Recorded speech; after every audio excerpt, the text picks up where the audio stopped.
President Bukele of El Salvador for an official working visit here at the White House.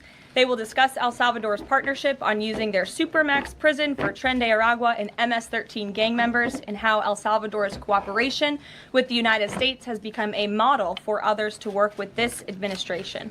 On April 17th, President Trump will welcome Prime Minister Giorgia Meloni of Italy for an official working visit at the White House as well.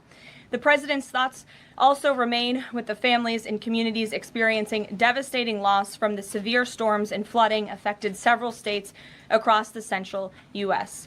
President Trump approved emergency declarations for Arkansas, Kentucky, and Tennessee, allowing FEMA to provide federal assistance like equipment and resources to support state and local emergency response officials who are leading this response on the ground. Last night, the Supreme Court delivered a massive legal victory to the Trump administration and allowed us to continue removing foreign terrorist invaders under the Alien Enemies Act. This was a smackdown to a rogue left-wing, low-level district court judge who have relentlessly tried to stop President Trump from using his core constitutional powers as head of the executive branch and as commander-in-chief. The highest court in the land made it clear that the President of the United States has the power to protect our homeland and forcibly remove foreign terrorists who pose a grave threat to families and communities. Thank you to the Supreme Court for upholding the rule of law and protecting the Constitution. Our message to the monster Tren de Aragua and MS-13 terrorists still hiding illegally inside our country is clear. Deport yourself now, or you will be locked up and sent back to your home country. On another matter, the historic Liberation Day announcement last week by President Trump made it very clear that the era of American economic surrender is over. President Trump is no longer going to allow American workers and companies to be ripped off at the hands of foolish trade practices that shipped away millions of high-paying jobs and hollowed out communities across the country. It's America first, all the way.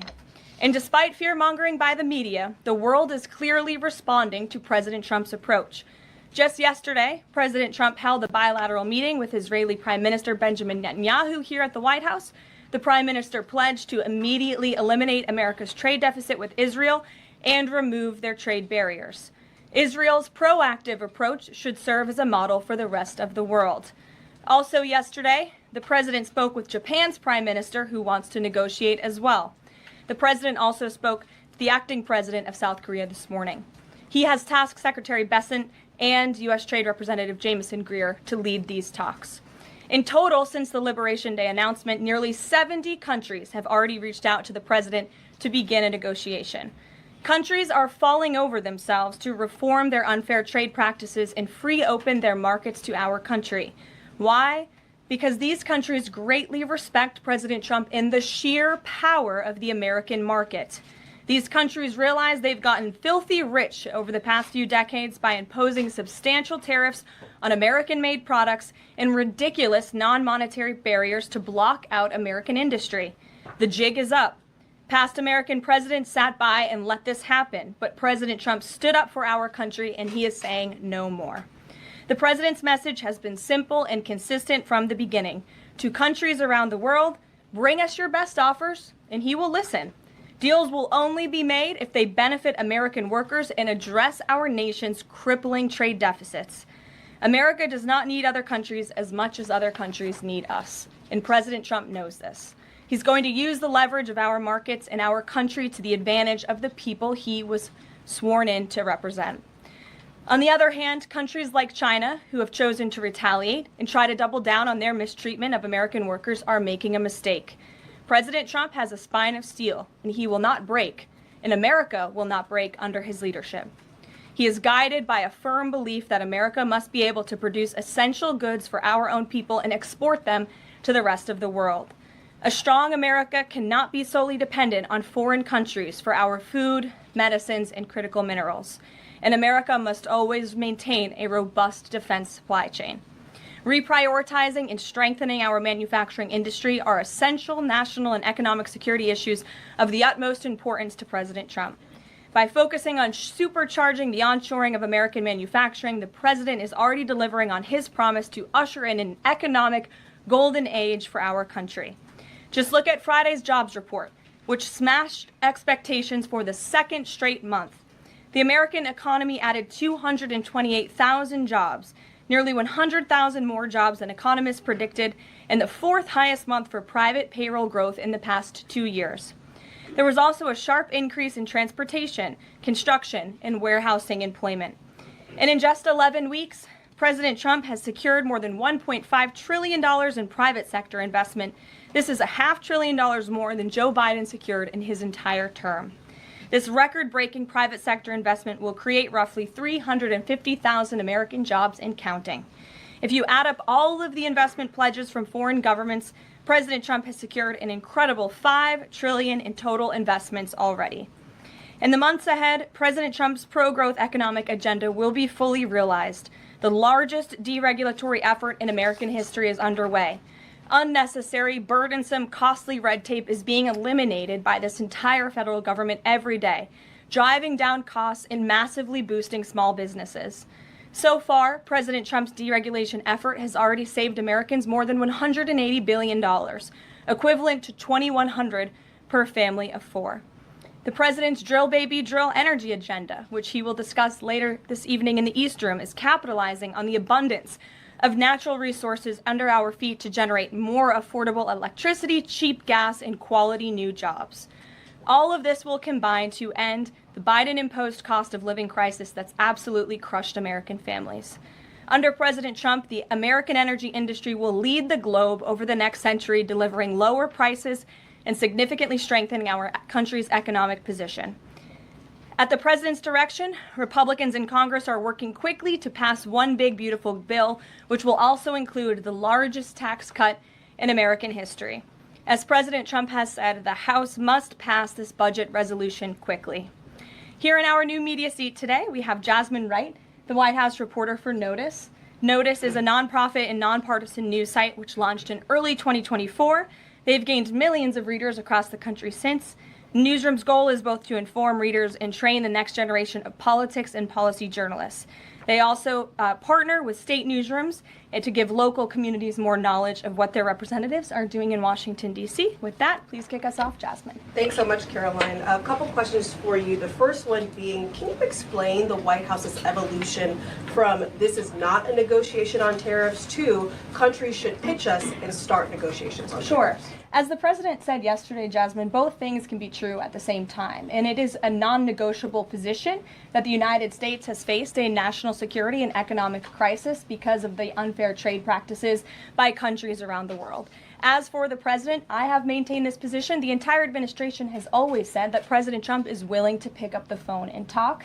And the president met with his trade team this morning, and he directed them to have tailor-made trade deals with each and every country that calls up this administration to strike a deal. And listen, and each and every one of these trade deals should be tailored and unique based on that country's markets, based on that country's exports, the imports here in the United States of America. What makes the most sense for the American worker and for our industry? The president is focused on putting America first. So was the evolution not factored in or determined by kind of the tumult in the stock market? Was that not a part of the consideration to start making these negotiations and deals? Again, I would reject that there was an evolution. On day one, we had said that the president will always pick up the phone for other nations and other companies that call this administration. The president always has a listening ear, and it's a non-negotiable fact that America has faced a national security and economic crisis for many decades, and President Trump is just the first to address this. And then my last question, how will negotiations change how much revenue the White House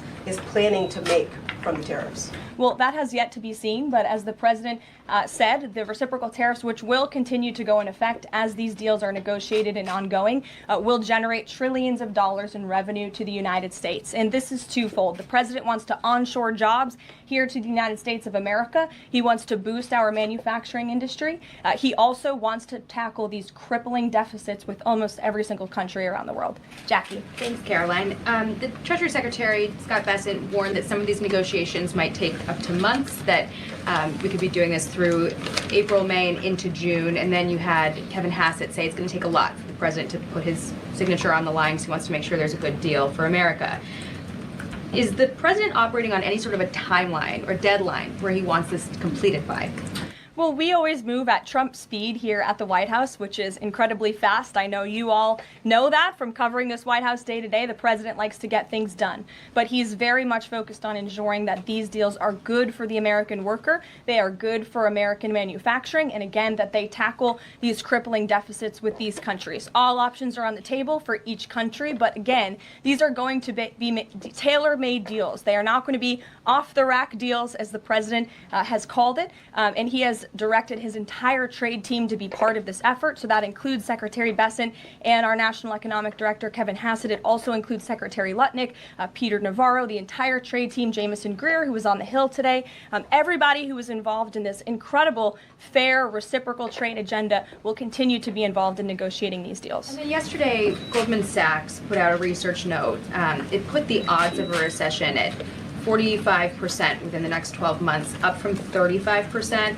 But Peter Navarro guaranteed last night no recession. Does the president agree with him on that? I know the president in the past has been leery of making definitive statements on that. I can speak for the president, and I can speak for the optimism that he sees in our economy every day. Again, when you talk about the massive deregulatory efforts that are happening across the board, when you talk about how oil prices are down, gas prices are down, egg prices are down, we're cutting costs for the American worker, for the American consumer. We also see trillions of dollars of investments pouring into this country every day, and we're working hard now on the tariff side of the president's economic agenda. But don't forget, the next side of this is tax cuts, and we're counting on Capitol Hill to get those done, the largest tax cuts in history. Does that mean that without those tax cuts coming through, that the likelihood of a recession is greater? No, that's not what I said. I'm just saying be mindful of the whole of government economic approach that this administration is taking every day. Sure. Go ahead. Thank you, Caroline. You just said that one of the reasons these tariffs are going into effect is that some countries have been ripping off the United States, but some of the tariffs target countries like Madagascar, Bangladesh, with very high levels of poverty. So can you explain how the president wants to correct the deficit with those countries? Is there a plan, for example, to onshore the textile industry that these countries are known because, and, you know, just like, can you be specific about those like low income? Sure. Well, first of all, the reciprocal tariff rates that were implemented by country were focused on the monetary tariff that those countries have imposed on the United States, but also the non-monetary tariff barriers and the regulations, if you will, that have been put into effect over the years, making it harder for America to export to these countries. These were very carefully crafted numbers. There was also a 10% baseline tariff across the board, as well, as you know. Moving forward, the president will talk to any country that picks up the phone to call, and I can tell you the phones have been ringing off the hook, wanting to talk to this administration, this president, and his trade team to try to strike a deal. And it's because the world knows that they need the United States of America. They need our markets. They need our consumer. The president has a lot of leverage on his side because he has the best economy and the best country in the world that he leads, and he knows that. And it's about dang time we finally have a president who uses that economic leverage to benefit American workers. And that's what the president is trying to do. Maggie.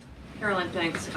Does the president endorse something that Howard Lutnick said on television this weekend, which was that the army of millions and millions of human beings screwing in little screws to make iPhones, that kind of thing is going to be moving to the U.S.? Is that how the president envisions manufacturing shifting? And if so, how long would that take, roughly? The president wants to increase manufacturing jobs here in the United States of America, but he's also looking at advanced technologies. He's also looking at AI and emerging fields that are growing around the world that the United States needs to be a leader in as well. So there's an array of diverse jobs, more traditional manufacturing jobs, as you discussed, but also jobs in advanced technologies. The president is looking at all of those. He wants them to come back home. But iPhones specifically, is that something that he thinks is the kind of technology that can move to the U.S.? Absolutely. He believes we have the labor, we have the workforce, we have the resources to do it. And as you know, Apple has invested $500 billion here in the United States. So if Apple didn't think the United States could do it, they probably wouldn't have put up that big chunk of change.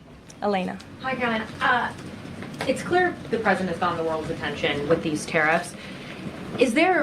Is he considering at all potentially holding off on imposing some of them before the deadline, or maybe later reversing them because he's having these negotiations and having these good talks with other leaders? The president was asked and answered this yesterday. He said he's not considering an extension or a delay. I spoke to him before this briefing. That was not his mindset.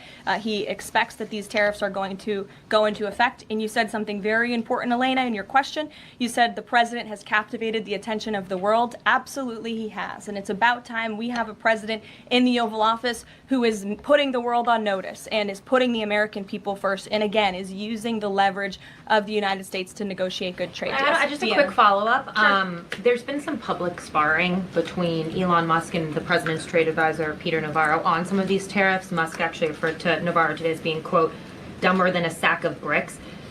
Are you at all, or is the administration, the president, all concerned that this is maybe impacting the public's understanding of these tariffs? It might be messing with the message on it? No, look, these are obviously two individuals who have very different views on trade and on tariffs. Boys will be boys, and we will let their public sparring continue. And you guys should all be very grateful that we have the most transparent administration in history. And I think it also speaks to the president's willingness to hear from all sides, that he has people at the highest levels of this government in this White House who have very diverse opinions on very diverse issues, but the president takes all opinions in mind, and then he makes the best decision based on the best interests of the American public. Tiana. Thanks, Caroline. On Truth Social today, Trump was talking about one-stop shopping talks with foreign leaders, bringing leaders to the U.S., to Washington, and talking to them about tariffs, but also other topics. So is that part of his strategy to bring the leaders to Washington and trying to get deals, outside of tariffs on foreign policy issues as well?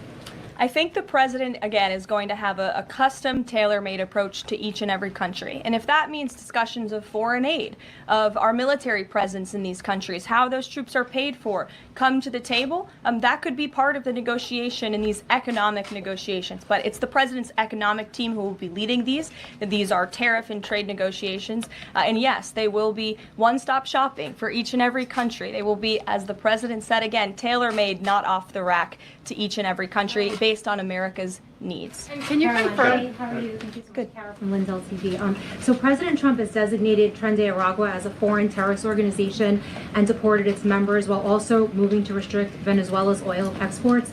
Is the administration preparing additional military or economic actions against Venezuela and the Maduro regime? And my second question is about Supreme Court Justice Amy Coney Barrett. Is the administration have a comment on her decision to go with the liberals and go actually with the Tren de Araguas?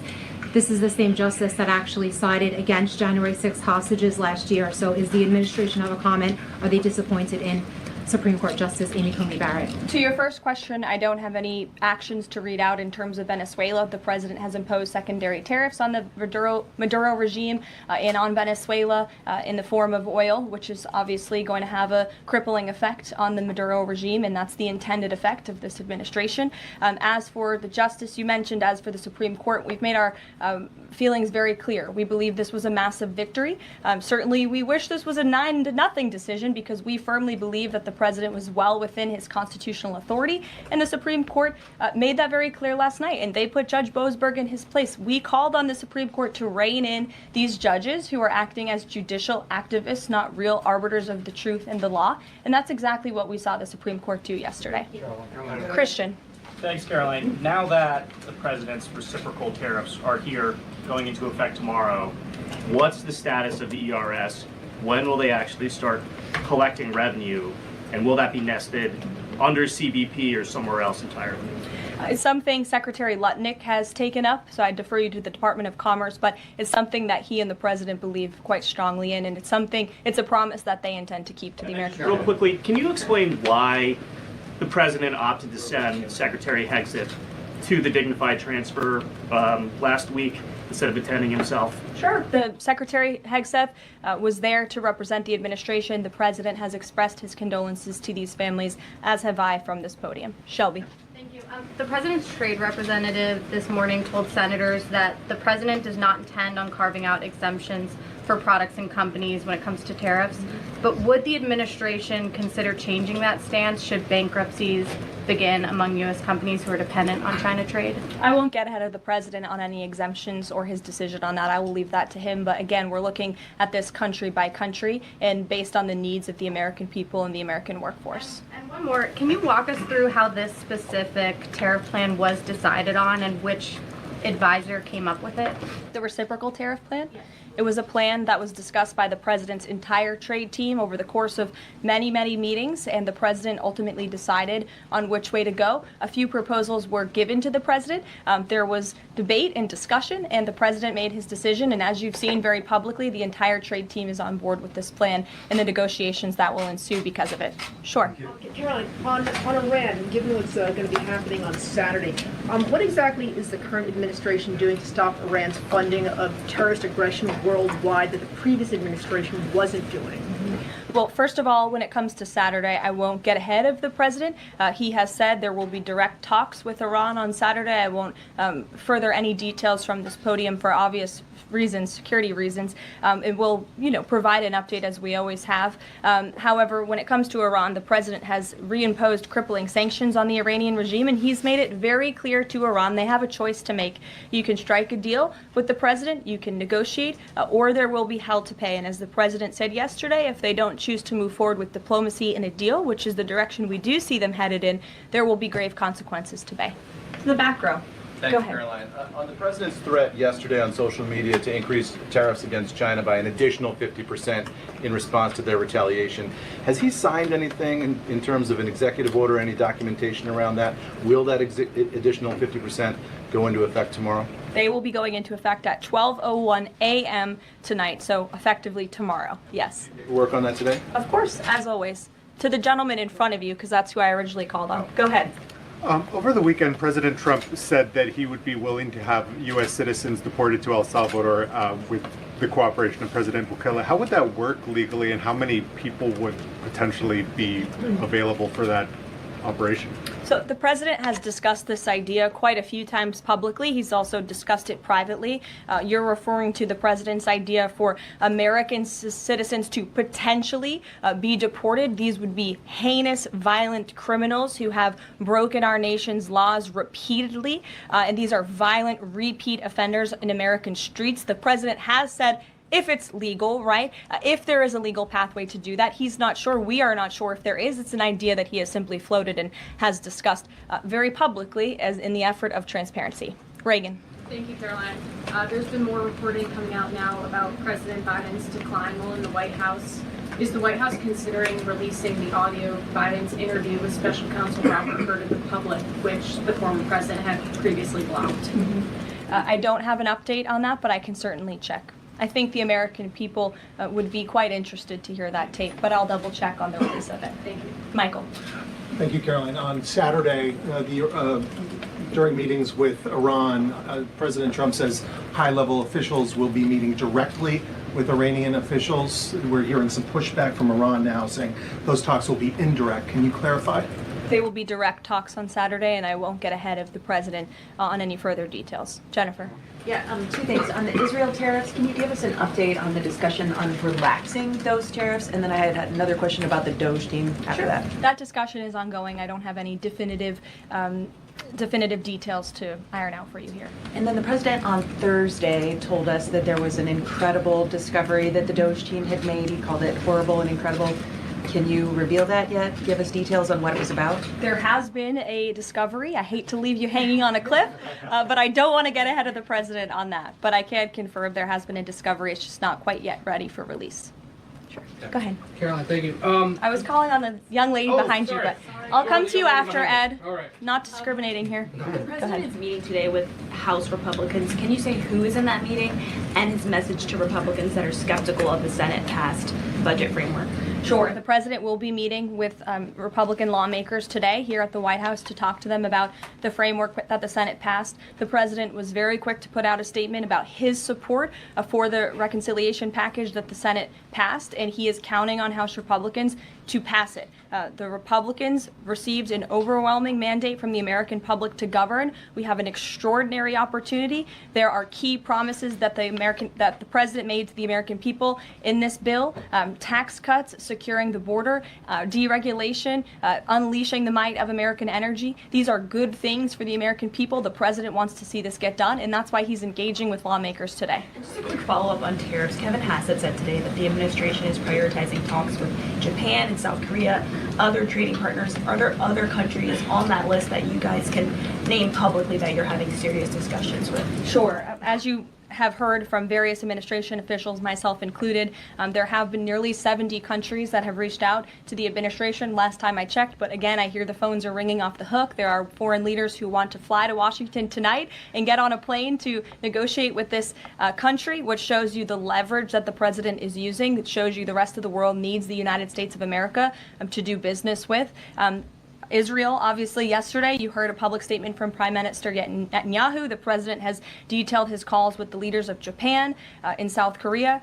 We are going to prioritize our allies and our partners around the world first when it comes to these negotiations, and the trade team will be divvying them up again to make tailor-made trade deals around the world. Ed, go ahead. As promised. Yes, thank you. You mentioned the 70 countries or so.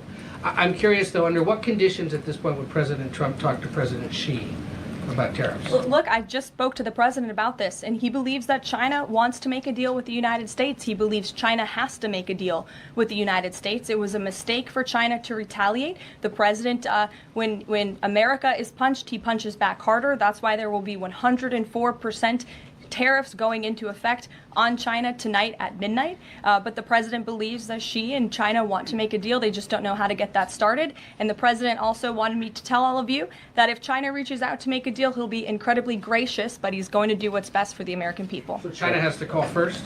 The Chinese want to make a deal. They just don't know how to do it. But the president will be implementing these 104% tariffs on China tonight. Under what conditions might he consider lowering tariffs on China at this point? It would be imprudent of me to tell you those conditions here from the podium. Sure, Gabe. Thanks, Caroline. With regards to the Supreme Court ruling on the Alien Enemies Act, you're right, it was a win for the administration, but the justices also said that deportees are entitled to due process. Does the administration agree with that? That's not quite true, Gabe. They said that they are entitled to a habeas petition, and we are going to continue to comply with the law, and we are wholly confident that every single person that has been deported under the Alien Enemies Act, every person that will continue to be deported under the Alien Enemies Act qualifies for that deportation. NBC News is reporting that the administration is considering drone strikes on drug cartels in Mexico. We're citing several officials. This morning, Mexico's president was asked about that, and she said that we reject any of those actions. Your response? I saw that reporting. I don't want to confirm it from this podium. I don't want to comment on it because I'm not sure, but I would defer you to the National Security Council.